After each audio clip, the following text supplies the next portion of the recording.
I want to welcome everyone today to the Ohio Writers Guild podcast. For those of you that know me, know that I have 5 different lanes that I actually do a podcast in every single Monday, and then twice on the third Monday, because I also have a health and wellness podcast at 4 o'clock, just on the third Monday only. And then we don't do anything on the fifth Monday because we don't have that many 5 Mondays, that many months that have 5. So the first Monday of every month, we talk about build a better business. For those of you that are listening, it's always the same Zoom code. So you can save the code and tap in anytime you want. But the first Monday of every month is how to build a better business. And right now we're talking about websites, and even authors need a website. So if you are thinking you'd like to have a website and don't know where to go with that, tap in on Mondays and you can see what we're doing there. Second Monday of every month, we do the Ohio Writers Guild, which is what we're doing today. It's all about authors and writers and bloggers, anything to do with writing. And then the third Monday is all about real estate. For those of you that know me know that my passive income mainly comes from my real estate. So we talk about the 6 F's of real estate: how to find it, how to fund it, how to fix it, how to flip it, how to fill it, and then finally, what is your freedom number? How many of those do you have to do to make that day job optional? And then, of course, again, on that third Monday, we come back at 4 o'clock and do health and wellness. And then finally, on the fourth Monday, we talk about networking and connecting. And we have a little group, no agenda, and it's simply connections over coffee. Just bring your coffee cup, join in, and we just get to know each other and build relationships, which is what networking is all about, is building those relationships first. So I have an academy called the Kathy Benner International Academy, and all of those lanes are represented there. You can see all of our free meetups. You can click through and listen to all of the different podcasts. They're all recorded there. The link is there for all of those. And there's a way to connect with me as well if you wanted to have a private chat with me, or with anyone else in the group. We have, everybody is there. You can be a member of that. It's $25 a month to be a member, and you have access to the entire academy. So that is about me. I want to go over to Sandy next, and I want Sandy to tell us a little bit about her. Sandy is my co-host, my co-mod. And Sandy, while I'm thinking, I'm going to make you my co-host because my Wi-Fi has been a little wobbly today. So in case I get bumped out and come back in, you can let me in. So anyway, I'm going to turn it over to Sandy and let her tell us a little bit about what she does as my co-host, my co-mod. And then we're going to move on and get to meet Wendi. So Sandy, over to you. Hi, thanks a lot, Kathy, as always. We started as a partnership about 2 or some years ago.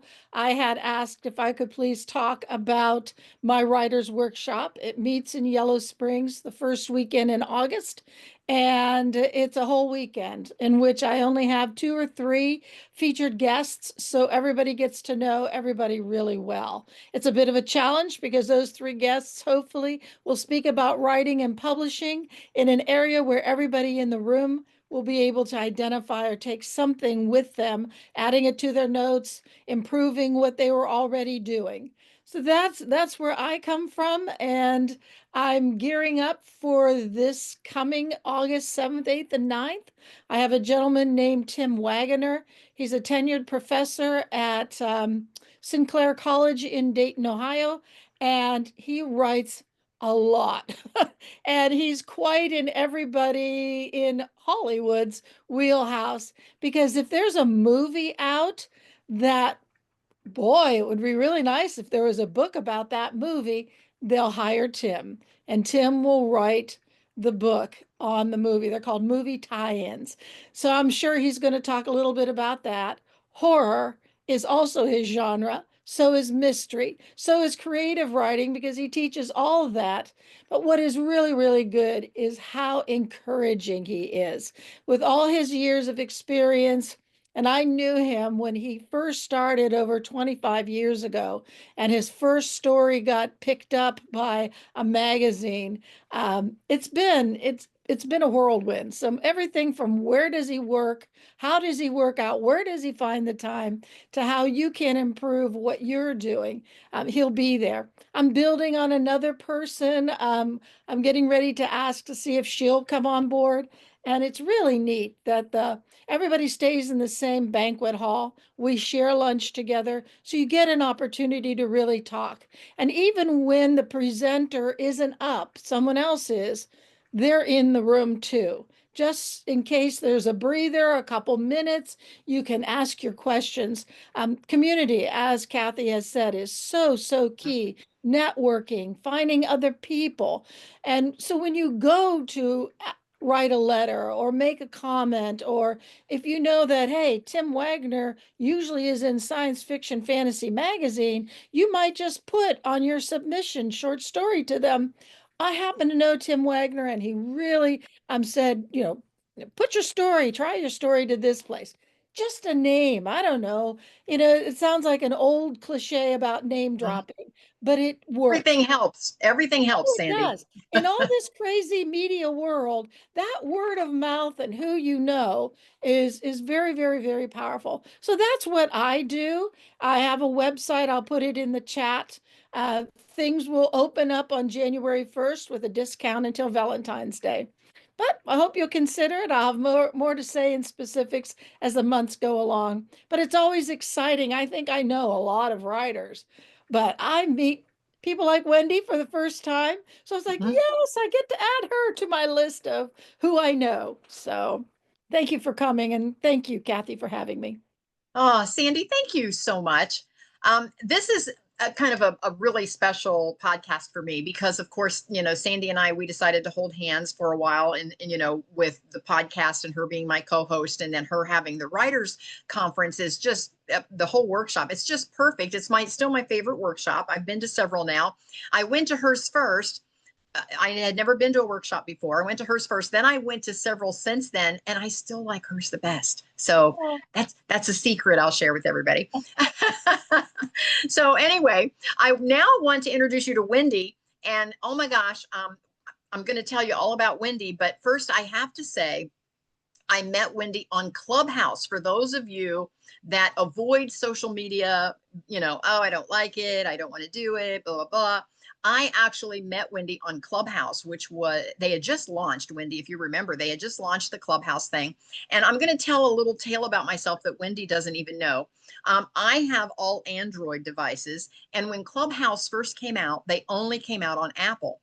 I actually went out and bought an Apple tablet, just so I could connect with Wendi. wow. Wow. So Wendi probably doesn't even know that about me, that I wanted to connect with Wendi. And I actually went out and spent money and bought an actual Apple tablet just so I could connect on Clubhouse with Wendi. And then, of course, after a while, they came out on Android as well. But I still use my Apple tablet. So it wasn't all lost on the fact that I bought an Apple tablet. But that's why I bought my Apple tablet, was just so I could connect with Wendi. I fell in Wow. love with her energy and with her message and with her heart. She definitely has a heart-driven business. And so I've been connected with her ever since. So for those of you that know me and that might be listening to this podcast later, you'll know that I have since been published, and that is all because of Wendi. So yeah, and that's a part Sandy didn't know. So that is why I am so honored to have Wendi with us today. So Wendi, and for those of you that are listening, take some notes. Wendi is a book coach, a business strategist, a keynote speaker, a 5-time best-selling author. She knows her stuff, folks. So listen in, take some notes, okay? She helps entrepreneurs, executives, creatives from all walks of life turn their stories and expertise into powerful credibility building books. So after a successful 25-year career in corporate sales, and we're going to talk about that, Wendi experienced a defining moment that led her to write her first book, a decision that completely transformed her life and launched her into a new mission, helping others share their message, elevate their visibility, and create impact through authorship. Today, she guides aspiring established authors through her book coaching programs, community events, and conferences, including Unleash Your Superpower and the Biohacking Business Conference. I was at both of those, by the way. Wendi believes a book is more than words on a page. It's a bridge to new opportunities, deeper purpose, and lasting legacy. I can't wait. I'm in my 4th book with Wendi, and it's called Think Legacy. So that one's yet to be published. So it definitely will create a lasting legacy for you. She's currently writing her next book, Reverse Engineer Your Future Self, focused on helping readers design a life they're meant to live by starting with the end in mind. So that is Wendi, my dear friend Wendi. Thank you so much for being here today. So this is so fun. I love that you're here. You spent over 2 decades in the corporate world before becoming an entrepreneur and author. What inspired you to leave, and how did writing your first book play a role in that decision? We get to hear a little more behind the scenes, we get to see how the soup is made. Wendi, tell us about that. Wow. Well, first I want to say, Kathy, it was love at first sight. And it's so interesting for those that don't know, Clubhouse doesn't really have the video version of it, when we went on. So you'd only hear someone's voice. And I really think that that takes you to like drops you right into your heart. Mhm. And literally, like when we met, like we became like instantly soul sisters. So I loved that so much. There's a lot of stress during those times, it was during COVID years, but look at how relationships are built because of technology and because of hardships, and things that you're going through. So I want to just say that you're so near and dear to my heart. And Sandy, I just love that you're so immersed in the writing world. So it's such an honor. I love that you are co-hosting together. So I worked in corporate America. That's all I knew. I mean, I graduated from college. It was a miracle I even got to college. I put myself through college working at Publix as a cashier. And then when I graduated, the only thing I knew, the steps for a living, was go to college, because nobody in my family did. So they were all encouraging me to go to college, get a job, get married, have kids, be happy. That was it. That was like the roadmap. That was the only thing I had heard. So I took the first couple steps and I was working and I landed in the pharmaceutical industry. And it was a very conservative industry. And anybody who knows me knows I have this like creative side. Like I love to paint, I love to dance, I love to I love to sing. I have this creative side, but here I was in this very ultra conservative navy blue suit, closed toe shoes, very polished, calling on doctors and hospitals.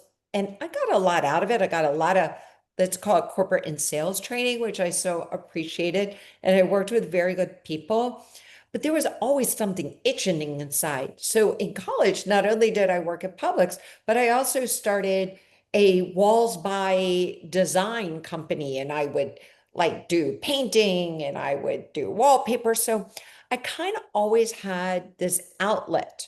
And I did while I worked through the pharmaceutical industry as well. I had a little boutique. I had a little wellness studio. Like all these little things I would dabble in. I'd have partners, I'd dabble in it. I created baby clothes when I started selling little baby clothes when my kids were young. And then, and then I decided to design t-shirts, adult t-shirts, all around messages because I was really seeking. I was on a path. I was going through a difficult time. Now my kids were, I had been divorced and I'm raising my family on my own. And that's all I could think of was survival. And that was giving me some sort of outlet and some sort of way to heal myself, and I was writing these messages and they were around healing and they were around inspiration and they were around mindset. I never even knew there was a thing around mindset, but I just started writing messages, things I wanted to to create for myself. Like I wanted to be strong and courageous and fearless and powerful, but I really didn't feel like I was. I felt like I was on everybody else's agenda. So I just started putting the messages on the shirts. And then I would sell them at the kids' schools or at the church or, at like a little Saturday event, flea market kind of thing. And they were selling. And this one woman, and a lot of women were getting several of them, the messages. And one woman called me, wanted to know when I was having more designs. And she said to me, by the way, I don't wear your t-shirts. Oh, So this is me. okay. Okay. But she wants more. Okay. She goes, oh, no, no, no. I hang them around my room and I read them every day. And I went, that was for me was like a light bulb. I go, so I'm trying to process this. She has them hung like with, thumbtacks or something on her wall, and she's Yeah. reading them. And that's when I decided, all the messages on the shirts were kind of inspired by a story. And I was like, let me put them into a book and share the story with the quote or message that was on the shirt. So that is what I did. It was an interesting thing that I started doing that. And then, But but oh my gosh, Wendy, but here you are trying to survive, as a single mom, and you're doing the t-shirts. Now you're writing this book. I feel, I'm not as, oh, I'm still a single mom, but my daughter's all grown up now and I've got grandkids and I still can't find time to write when I want to. yeah, well, I got them involved. When they were little, I was making matching shirts. I had sons, so you can imagine I was making them match with me. Mom and son, no daughters, so we're gonna match with saying, little things, and I would put squeezy paint with messages on them. And so they were kind of getting used to me doing the shirts. The high school girls loved the shirts. Actually, I was commissioned by a college to do, and I started putting all around this one theme, what is your destiny? Because that was what I was asking myself, like, what is your destiny, Wendy? And I put my destiny is to be the CEO. My destiny, it was just coming up with things for college students too. And I was calling on doctors. One of my doctors said to me, my kids are in college. Let them sell your shirts and I'll put $10,000 in your shirt business. Okay. Wow. So it started just kind of having a snowball effect. And I didn't even think of myself as a writer. How would I think of myself as a writer? But I was just writing these messages. This is a funny story. I'm hoping that I can get her over to our next conference in April. She used to do conferences before I knew you. She came and spoke at a couple of my conferences. Now she's the founder of Orange Theory. So her name is Ellen Latham. So she had a spin studio and a workout studio. That's how she got to be the founder of Orange Theory. I used to bring a notebook like this into spin class, and I sat in the back row, and that's where I would get my messages, like what I wanted to write on the shirts. I would get ideas while I was spinning in the back of, in the back row. So I started writing them about fitness and I started writing them, about all these things. I had a lot of messages. So that is how it happened. And then I was also on a healing journey. I was stuck in my life. I felt I was depressed a lot. I was going through a lot of mood swings. And I heard about hypnotherapy and I was like, well, I need to learn it because I need it and I need healing. So I took a hypnosis training and I knew if I just took the training, I was going to be completely immersed in it. And there was a woman who came in there to ask the owner of the company if he would speak at her conference. And during lunch, she came at lunch, she met me. And I told her my story. And she said, will you speak at my conference? It's like I hadn't spoken to anybody. I mean, three doctors at a lunch table or something. And she said, will you come tell the t-shirts, the story, and you wrote a book. I mean, about you've got to come speak at my conference. I was afraid. What I mean to tell you, I was afraid. I was going to be on a panel. I was like, oh my God, thank God I was going to be, but I was really afraid. So that kind of, that was, it kick-started the whole thing with book writing. Once you write a book, then my friends and people were like, how'd you write a book? Like, Yeah. maybe I want to write a book. Can you help me write a book? So like, I'll I show you love what I'm that. learning. Now, how has your definition of success changed since you started aligning your work with purpose and helping others? Because then you started helping others. Mm. How did that your definition of success change? Because then your definition of success, I remember those years, single mom, trying to make ends meet, trying to figure out, what is my life really about? What direction am I really supposed to go? And my idea of success was just, paying the rent every month and, and making sure I had groceries in the house. A So hundred percent. what changed? My success was how many sales, like it was all sales, what was going to be my bonus check, and if I was going to cover my bills and how I was going to pay for my kids to be in college. So that was I mean, that was the only thing in Yeah. my mind. That was it, month to month and all the things. Oh, it completely changed. I did feel like I was making an impact because I worked in our HIV division. So I saw people, we were the second and third drug for the drug cocktail, but something felt off inside of me that I wanted something more. And then when I started the t-shirts and really connecting with people and hearing them speak from their heart and soul, and then being able to really join minds together to know that t-shirts were inspiring them. And then the books, people were telling me that the books were making such a difference. I put a butterfly, it was a cutout butterfly. The shirts had a butterfly on them. So I had a whole butterfly theme because I was like, the caterpillar. Yeah, the way I was figuring and morphing into something, hopefully, maybe a butterfly. So I put the butterfly on the shirts. I decided to cut out the back, and I had a message on the back. It was in an envelope. And then you took the butterfly out and you would put it in your pillowcase, and it would help you like manifest or sleep peacefully or, be at ease or cast a dream. So, I mean, so many people were telling me, wow, that butterfly, your book, your message, like it was helping them.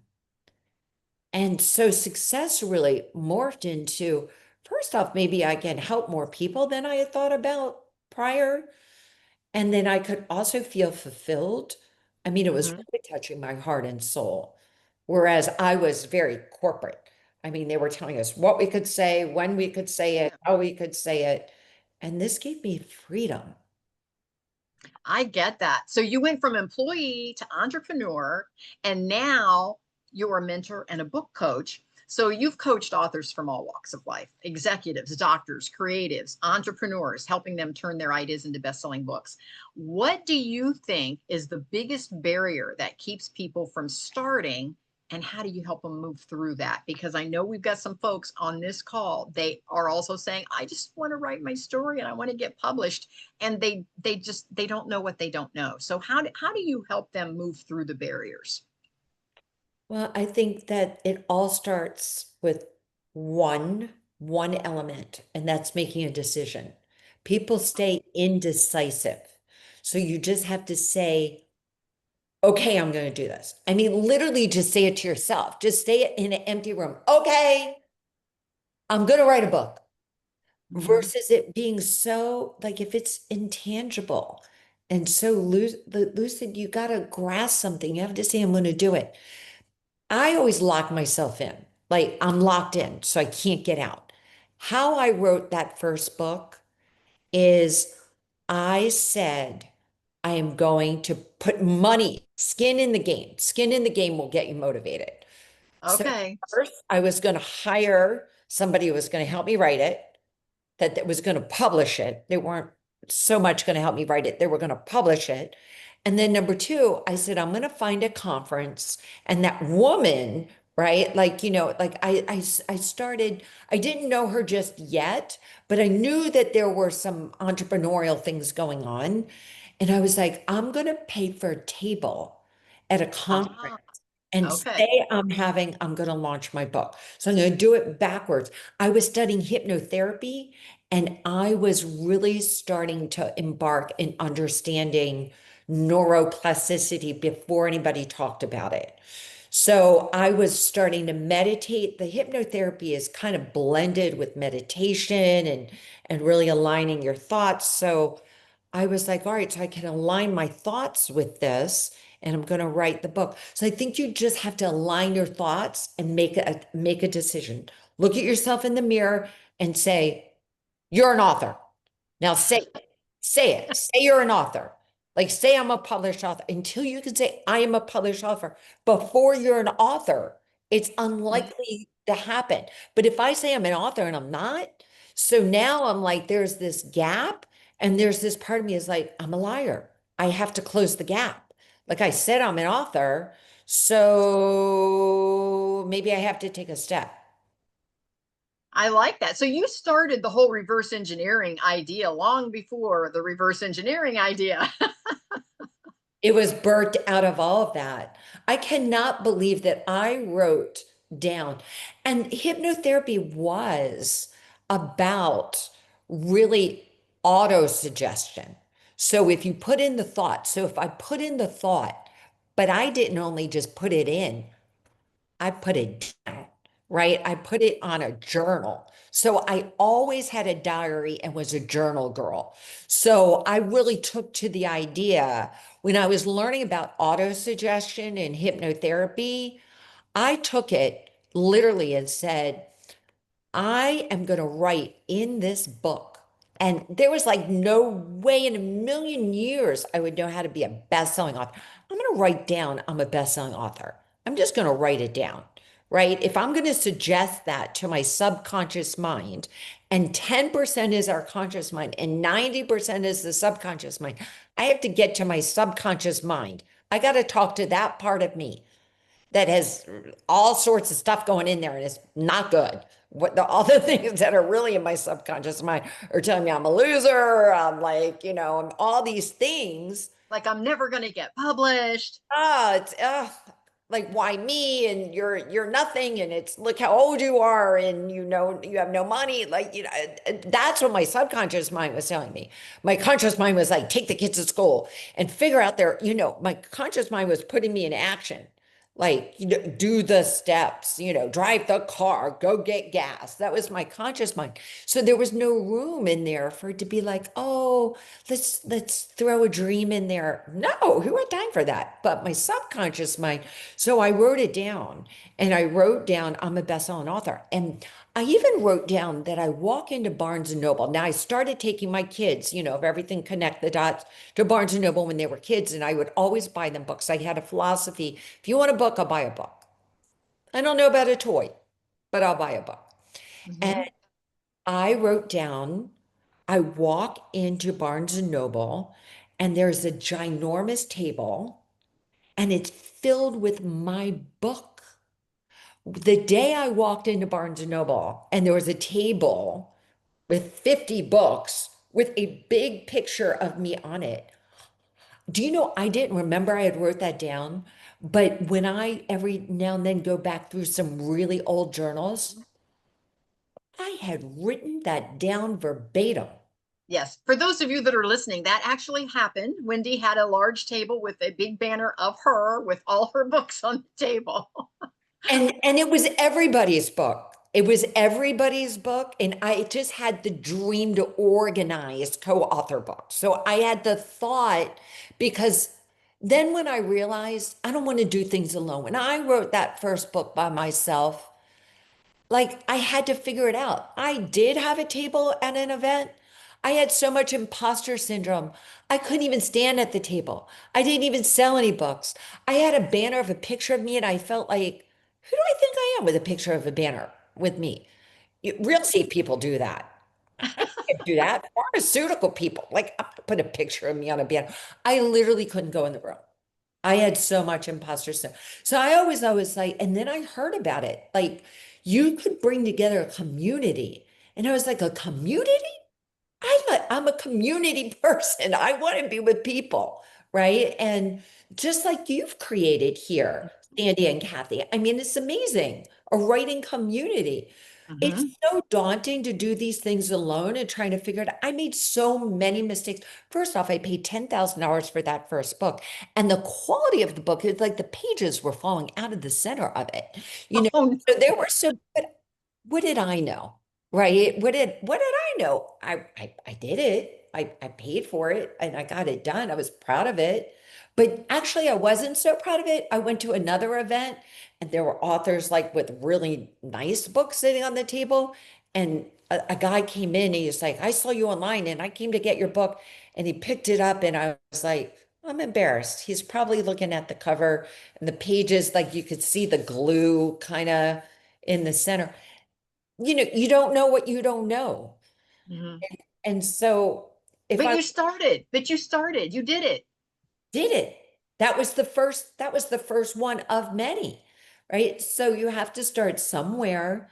And that's what I say to anybody. You have to just start, and it's not going to be perfection, but you're creating your new identity. You're going to feel so good about it. I started to feel good about it. I felt good about it because then I created other products around it. I started creating some audios around it too, some CDs. And then, I just was build, and then I hadn't resigned yet. So then I had this, all this was going on was building up my muscle to resign. I thought about resigning. I thought about it for years and I was starting to do the shirts and everything. But I was like, how can I resign? Like, how am I gonna like make real money? Like money that really can pay my rent and things, Right. Right. Just We get that question a lot in the Ohio Writers Guild. It's like, can you actually, make money being an author? Well, yeah, there's a million and one ways you can make money being an author. It doesn't have to be just from the book sale itself. exactly. That's what happened. People started asking me for coaching and they were asking me for advice. I made those CDs. They were playing those CDs. I was selling the CDs too. So now I'm selling shirts, CDs, books, and I'm getting asked to speak. And now I'm starting to, and I'm sharing. I was never a polished speaker. I would speak like this, and I think that people were just, it was relatable. I love it. I love it. You often say a book is a business card with a heartbeat. Unpack that for just a minute. And how does a book become a foundation for brand growth, speaking, and impact? Because that's kind of what we're talking about, where you can actually take the book and build something bigger around the book publication.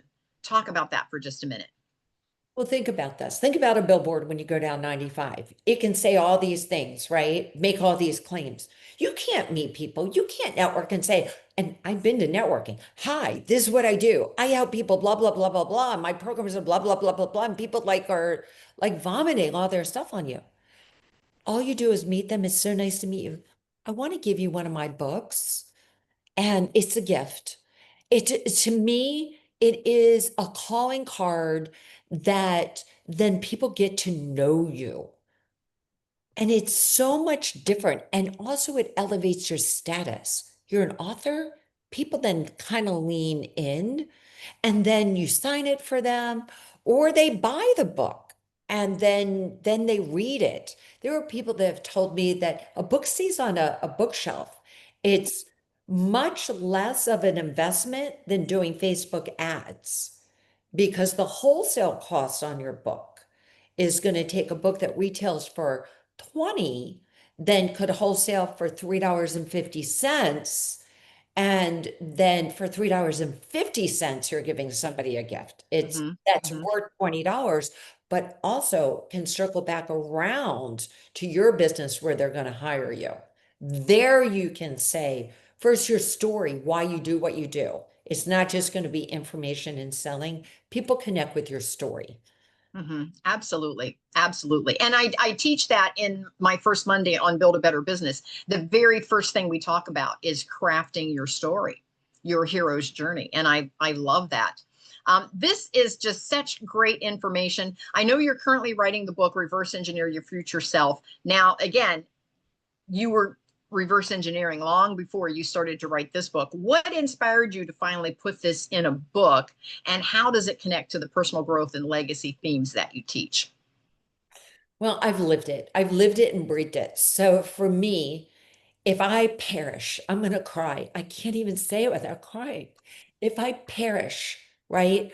My children, grandchildren, nieces, nephews, like it leaves a legacy. It changed my life. It blew my mind.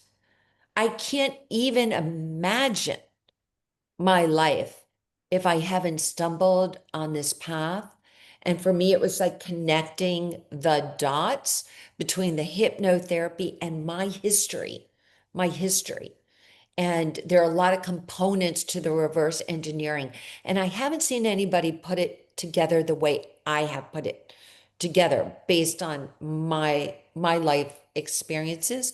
And that's the legacy that I want to leave in the world. I love that. Let's talk about the aspiring authors. We have some authors on the call today. I am just kind of reading through the chat. And yes, I see where, let me scroll down here. Sandy put her information in there about her workshop. David Loring is with us, and he's written some things for us to read. So thank you for that, David. I appreciate that. See if anybody else has left anything in the chat. You're welcome, and thank you for this. Very, very pleased to Yes. have joined this meeting. Yes, thank you so much for being with us today. Wendi, for someone who's dreamed of writing but feels overwhelmed or uncertain, where should they start? What's step number one? Because again, we don't know what we don't know. And so what's step number one? Very basic. It's community. It's get with a group that inspire you. When you see somebody you really don't even want, like I can't look at Oprah and say, I want to do what Oprah does. You don't want someone that's 200 steps ahead of you. You want someone that's a few steps ahead of you that remembers just a Yes. few years back when they got started, who is willing. Some people hold secrets. They're always making you pay for what's step two, what's step three. Oh, that's $300. That's $1,000. Someone who is willing to peel back the curtain and take you by the hand. I love that you offer so many complimentary free Mhm. programs. And community is the answer. You need a role model. There's no one who has done it that has not had a mentor in any area of their life without having a mentor, a guide, a coach, someone who has held their hand and walked them through the path. I certainly agree with that, Wendi. Again, I want to circle back over to Sandy for a little bit. I actually, when I attended her workshop, I got so much out of her presenters and speakers, but I got just as much out of the community at the table where I was sitting with other authors, and I could read some of their work, and then we would share how we got started, or little tricks and hacks on getting across a deadline, for example, or how to find, that neat little bookstore that nobody else knows about, that'll take the books and actually help promote us. And so it's all those things that come with community. So Wendi, I certainly agree with that. Now, what's one misconception that people have about writing a book that you love debunking? I would say it would be the best-selling status kind of thing because this Okay. seems like so big, right? It's doable. It's doable because you're going to focus on a certain area, a certain category with your book. I think that's really important to think that through. And there are a lot of different ways. For example, it's through relationships. I had met she is the chief operating officer of the LA Tribune. And then you can apply to get best-selling status through their program. And so many authors that have come through and have worked that I've worked with. Somebody even yesterday on our call was saying that she got best-selling status. So nobody quite knows how to do that, or it looks like you can't really do it, but there are a lot of ways that you can do that. Okay, so convincing yourself like, oh, I could probably get published, but I'll never be a bestseller. You're saying that they should put that thought aside, that they very well could be a #1 bestseller.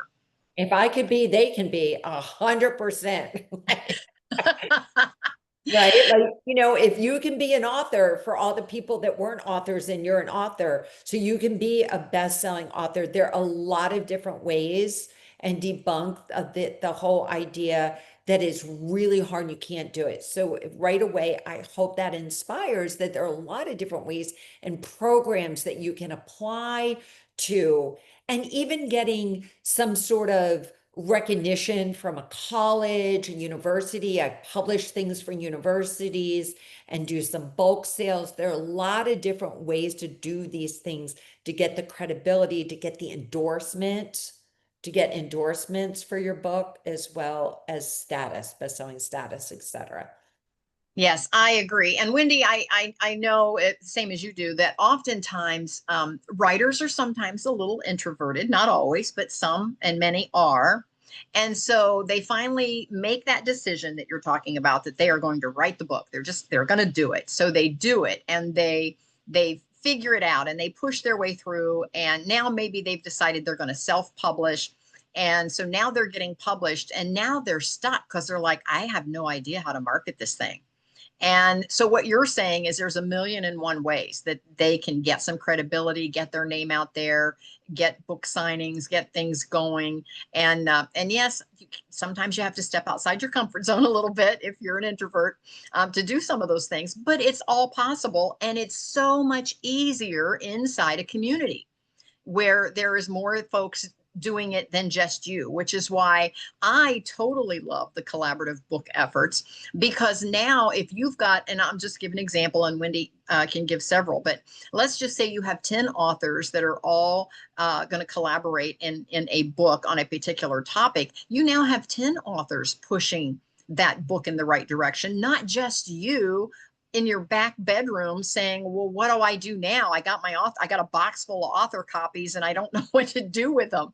And so now you have a community that's putting together different events and different programs, and they're coming together as a collective, and they're all pushing, as I like to say, they're all pushing the cart in the right direction at the same time.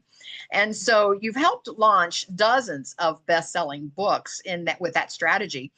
What strategies, in addition to that, do you use to ensure a book not only sells, but positions the author as a thought leader? Well, there are two things. You just touched on the book signings. I think creating content around it. You can get in Barnes and Noble, and that elevates your status. That was very challenging for me to figure it out, but it's figure outable. Like, everything is figure outable. It just means that you're not going to be able to do it through the vehicle of Amazon, right? So you are thinking of different ways that you can get yourself out there. I think people are a little reluctant to create content and post online, but fall in love with marketing. Marketing sounds like sales, and it sounds like it's taboo. So I'm going to share this one story as well, that this woman told me that literally, like, from reading my first book, and she was reading the message about healing, and she was taking her friend for chemotherapy every week, that just reading that chapter gave her friend courage, gave her stamina to be there for her friend. Someone not reading your book is not giving somebody an opportunity to learn and grow. I saw in the chat there's someone who's a musician, and all different jobs. So someone's not reading about how to become a musician, what the messages in your songs. So fall in love with helping people, and know that your book, like, you hold your book. I think everything's sacred. We don't just go through the motions. Like, hold your book, make your book sacred, and then think of it like you're casting it out into the world, like you are a baby, like a child. So you want to market it. You want to stand for your book. You want to really, like, love your book, and people know that you're passionate about it. They can feel it. And then if you help one person, what if you change one person's life? It's like speaking to 100 people in an audience because I produce a lot of events around the book launches. But I also know that that's another vehicle of helping people. If you have one person in the audience, it's worthwhile to prepare yourself to speak to 100. And I think about that. Sometimes I've spoken free really in a lot of different situations. They've asked me, and I walked into a church once and they asked me to speak there, and there were like 20 people there. I said, wow, there's someone in here that is called to hear my message today. I'm gonna show every part of me is gonna show up big. I wonder who that one person is. That is why I'm called to be here today. Instead of, oh, look at the room. It's always, it's that way with your book. But if you don't market it, then someone won't know that you exist and won't hear your message. I tell my students all the time, Wendi, that your audience is already out there waiting for your message. You wouldn't have the message if there wasn't an audience already waiting to hear it. It's so true. So true. I love that. They're asking for your contact information already, Wendi, to put in the chat under everyone. But I got a couple more questions. Once a book is published, what is the smartest way to leverage it for speaking, media, collaborations, or community growth? Well, first, just put together a speaker one sheet. So know what make it easy for someone. So have your topics and then make it easy for them to market you speaking. So you have a professional photo. When someone wants to speak on my stages, as long as they have everything together, that's really helpful for me. If I have to start trying to get that stuff, it's not going to happen. So make it easy and make yourself known. And I say go volunteer to speak everywhere. I've spoken at soup kitchens, nonprofits, all sorts of organizations. Yes. Go in and volunteer. Speak your best. Someone's going to be in the audience, and then they might have an opportunity. But just get your message out there and go live online. I know it's scary. Go live, start with 3 people. I'm going to share this one story. When I started doing things, there would be like 10 people. I started like a book club. I started all these things. And then now when I look at an audience, I'm like, wow, but you have to put your reps in. You Yes. have to put your reps in. And then people will start talking about you. Absolutely. I put my contact in the chat under everyone, kathybinner.com. You can go there. It takes you right directly to my electronic business card. And I do have a speakers page there that has my speakers one sheet. If for those of you that are listening want to see what that looks like. And we're going to get Wendi to put her contact information in the chat under everyone. And so you can see what her information looks like as well. Wendi, I've got one last question. How do you help your clients think beyond the book to build systems, offers, and opportunities that grow from it? And again, we understand that they need to do it, but how do you help your clients think beyond the book? How do you help them change their thinking? And that's probably the toughest part because, again, we don't know what we don't know. As for me, I changed my thinking because I know Wendi and I see what she's doing and I see what she's teaching. I hear what she's saying. And so I changed my thinking and I've created an entire academy. So anyway, Wendi, how do you get your authors to change their thinking and look beyond just the book? I think a lot of it has to do to get all the ideas out of your head. I have a mind map. If anybody wants it and you email me, I'll send you the mind map. You just have to get it out of your head. You're in the center of there, and then you have to start with like your ideas, like I did it with the t-shirts. Like, where are you going to get those t-shirts out? I can go to a church. I can go to a fair. I can go to, so like you do that you have to just start there, get it out of your mind and get it down on paper. Mind mapping is how I start with everybody, that's writing their own book. And I use it myself, like mind mapping really for everything. But you have to take some time. for yourself. Do it, know yourself. Know, is it best for me to do that in the morning when you're creative and you're open and you're feeling good? It's hard to do it if you're not feeling good, or like your environment's not good.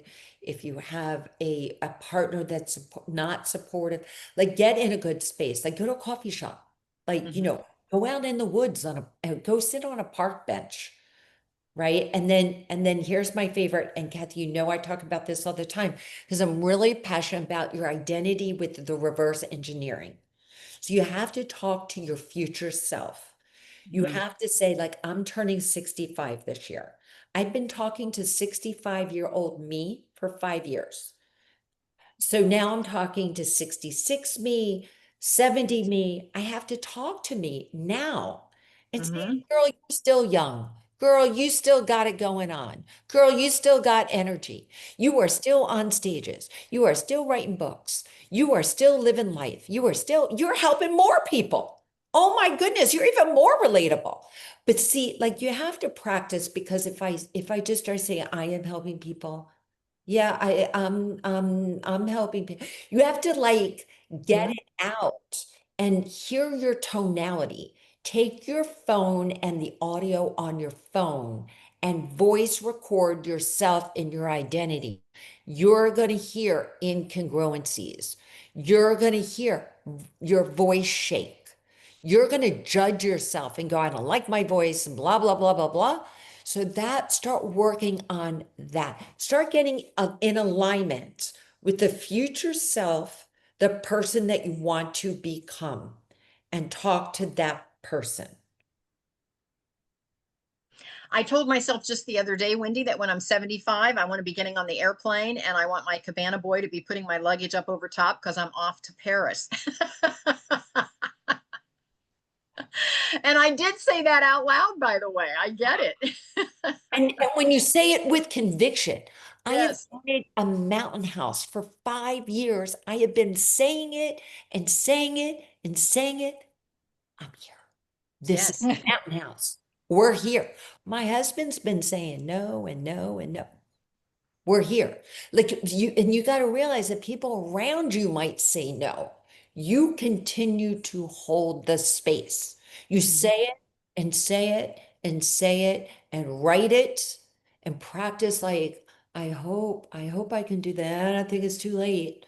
Right? I don't think I can do that. You have to catch yourself. That's all in your subconscious mind. So there's healing that has to take place. There's a lot of healing that has to take place. So heal yourself so that you can then start moving towards and be in your worth. Practice your worth, your deserving, and your value. Say that to yourself every day. I am worthy at the age of 75 to have concierge putting my suitcase up in the luggage bin. I am worthy of flying business class. I am worthy. Like, say these things. I'm worthy of being on a stage. Even when Wendy, I have to change my vision now because I was just happy to be in coach. So now I have to say I'm going to be in business class. I want to kind of close down all of our conversation today, but I do want to say one more thing. Watch for opportunities, and here's why. I was telling myself from the time I was 12 years old that I wanted to be a published author. I didn't even really understand everything that goes with that when you're 12 years old, but I was definitely a bookworm. I had stacks of books. I lived way out in the country on a farm. And for those of you may have heard of this and may not, we had the bookmobile. And it would look like a big Winnebago type van, and it would come by full of books because we were out in the country, and it would stop on a certain day at a certain time, and all the neighborhood kids would walk down this road, even as much as a mile away, to get their books for the summer. And then we would have to carry our books back home. And my mom and dad even had a book bag for me to put my books in. And I would get as many books as I was allowed to get. I don't remember how many that was. I think we were allowed to get maybe 5 or 6 or whatever. I would get the maximum number I was allowed. because I wanted to make sure I had enough books to read before the bookmobile came again so that I could then turn them in and get 6 more. Anyway, I did that every summer. And that's probably a freaky weird thing that happened in out in the countryside in central Ohio. I don't know. We were in the middle of a cornfield, so I don't know. But that's my love for books was like that. So I told myself I wanted to be a published author someday. I didn't have any idea what that was going to look like. And so I started all the way through. Like Wendi, I was a single mom. I had to pay the bills. I had this career. I switched to that career. I moved on to yet a third career. I finally retired from all of the careers. Now I had, a little bit of the financial stability with the passive income to do retirement. And it wasn't until then that the opportunity kind of fell into my lap to join Wendi in a collaborative book effort. And I've since done 3 books with Wendi. I'm doing a 4th one coming April. And I recognized the opportunity. I recognized the opportunity to reach my dream. So start looking. Those opportunities will come by and you don't want them to pass you by. And for you to go, oh, I could have done it, but I didn't. I wanted to do it, but I didn't. And you know what? That very first collaborative book effort, Wendi, I actually went to the finances and said, am I going to spend the money? And I looked at myself in the mirror and I said, this has been your dream, Kathy. Write the darn check. Just write the check and figure it out later. And so that's what I did. So, and again, Wendi, you may not have known all of that about me, but that is how I decided. And again, it started with a decision. I just decided I was going to do it. Doggone it, I'm going to do it. And I did. So thank you for that, Wendi. Thank you so much for being on the call today. Wendi put her contact information there, wendyblum@gmail.com. You can connect with me at kathybenner.com. And Sandy put hers in earlier, and it is just Sandy at Into the Springs. Is it the whole word? Writers Workshop? Into the Springs Writers Workshop.com. Yes. So hers is a long one, but she's in the chat. And I will put all 3 of those in the replay of this particular interview so that folks that tap in later can actually see all of those links. I'll have those included. So any last words? I just want to say thanks to Wendi and thank you, Sandy. Any last words from you, Sandy? Nope. I agree. I was a bookmobile gal myself. So okay, so you know what the bookmobile is. It was exciting. It was an exciting day. Wendi, what has been, do you think, what has been consistent through all these experiences? Can you identify a consistency that seems to thread through them all for you? Oh, wait. Are you referring to the books themselves? Or are you talking about yourself? Personal? Yeah, yourself personally. You in the corporate world, you in the mother world, you in the getting the thoughts and ideas together for writing world. Is there anything that you can say has been pretty consistent? A trait or a task, or you've always eaten chocolate ice cream with sprinkles through it all, or something like that? Yeah, I would say really struggle. So I would say the struggle has always put me on a path of, Oh, of problem solving and okay. survival. Like Mm, I had survival. My mom, we moved around a lot, and my mom was married. I don't even know how many times, 8 or 9 times. My mom Oh, later in life went to jail for 15 counts of felony. okay.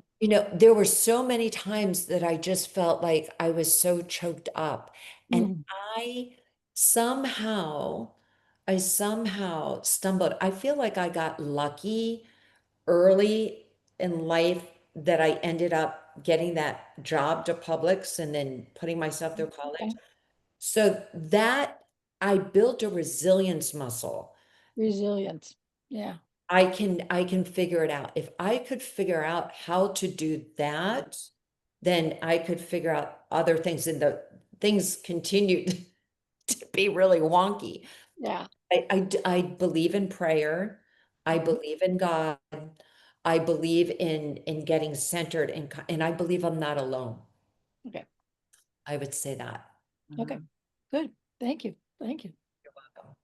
That's perfect. I love that, Wendy. Thank you for sharing that. Wendy, any last words from you for our authors group? My last words are just, as often as you can, just say something kind to yourself, build yourself up. Don't look for the people around you to build you up, because they might not. You might have people around you that don't tell you that you're amazing, or that they love you, or all those things, or like nurture you. So nurture yourself. Be your own best friend. That's what I wish for everybody. Thank you so much for that. Thank you, Wendy. Thank you. I Okay. love this conversation. And Wendy, thank you. And so I'm going to send over all the links. Please use them in full or in part, however you wish. If you can use any part of this in any of your marketing, please feel free to do so. And Sandy, thank you as always. Can't wait for the workshop again. And we will see everyone next time. Yes, Thank you, take everybody, care. for tuning in today. Have everybody. Sandy, it's been an honor. So good. Yes, it has. Thank you. Bye, everyone. Bye.